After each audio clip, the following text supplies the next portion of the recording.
Yuk, kali ini kita bikin 2 resep bolen sekaligus. Yang ini bolen versi anti ribet, cuma pakai 4 bahan. Nah, bahannya untuk kulit bolennya kita langsung pakai kulit pastry atau puff pastry instan yang bisa kita beli jadi dan siap pakai ya. Nah, kita potong menjadi 6 bagian untuk 1 lembarnya. Kemudian dilebarkan dengan rolling pin, tapi jangan terlalu tipis ya. Dan kemudian langsung aja deh kita isi dengan isian pisang atau coklat ataupun keju, pokoknya sesuai selera untuk isiannya. Langsung aja kita lipat amplop seperti ini. Setelah selesai dibentuk semua, kita oles permukaannya dengan kuning telur. Kemudian bisa juga kita beri topping sesuai selera, boleh topping mesis ataupun keju. Nah, setelah itu langsung aja kita panggang. Panggang bolennya di oven yang sebelumnya sudah dipanaskan ya. Untuk suhu dan lama pemanggangan sesuaikan oven masing-masing. Ini hasil bolennya, rasanya enak banget. Bisa juga kita jadikan sebagai ide jualan atau untuk isian snack box atau untuk camilan di rumah. Nah, yang kedua ini resep bolen versi agak ribet. Kenapa Wildama bilang agak ribet? Karena kita harus bikin atau buat dulu adonan kulit bolennya.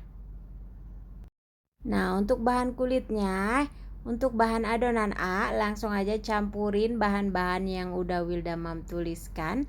Kemudian kita aduk atau kita uleni dengan tangan hingga adonannya kalis dan halus. Boleh juga di mixer. Kemudian kita diamkan 15 menit di kulkas. Setelah itu kita bikin bahan adonan B, campurkan kedua bahannya dan ini kita aduk hingga adonannya tercampur rata dan menyatu seperti ini. Kemudian kita bungkus plastik wrap dan didiamkan juga ya. Nah, setelah itu adonan A dan adonan B masing-masingnya dibagi menjadi 10 bagian. Setelah itu ambil satu bagian adonan A, kemudian kita pipihkan dan isi dengan adonan B. Nah, lalu kita bulatkan lagi ya. Nah, setelah semuanya selesai, kita ambil satu adonannya, kemudian kita lakukan gilas dan lipat sebanyak 3 kali pada adonannya ini ya. Bisa lihat di video cara menggilas dan melipat adonan bolennya ini. Nah, setelah semuanya selesai seperti ini kita simpan dulu. Bisa diamkan dulu 15 menit atau sampai rileks.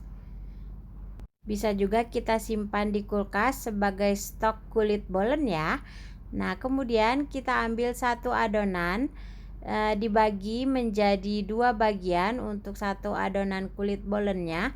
Kemudian satu bagiannya ditipiskan dan kita isi dengan isian bolen yang sudah kita siapkan sesuai selera. Lalu kita lipat amplop. Jadi untuk satu gulungan adonan kita dapatkan 2 pieces bolen. Dan satu resep ini akan menghasilkan 20 pieces bolen.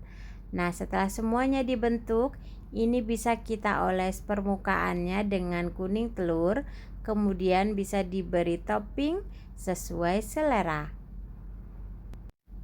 Nah, udah deh semuanya siap kita panggang di dalam oven yang sebelumnya sudah dipanaskan ya.